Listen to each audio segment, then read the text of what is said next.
तेज तरार खबरों के लिए देखते रहिए सत्य सुद्दी न्यूज़ उर्दू। अस्सलामुअलैकुम नाज़रीन, सत्य सुद्दी उर्दू में आपका खैर मकदम है।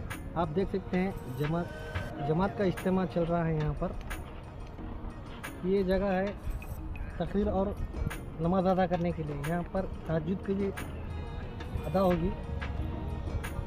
यहाँ पर तकरीबन 15 से 20,000 अफराद आने वाले हैं।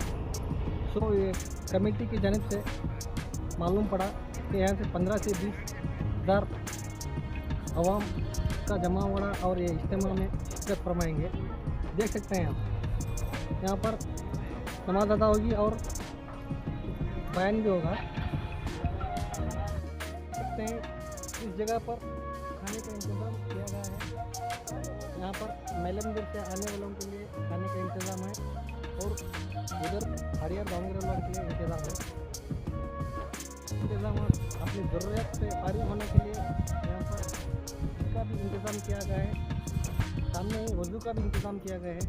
आप देख सकते हैं शानदार मौके से ये इज्तिमा का इंतज़ाम किया गया है।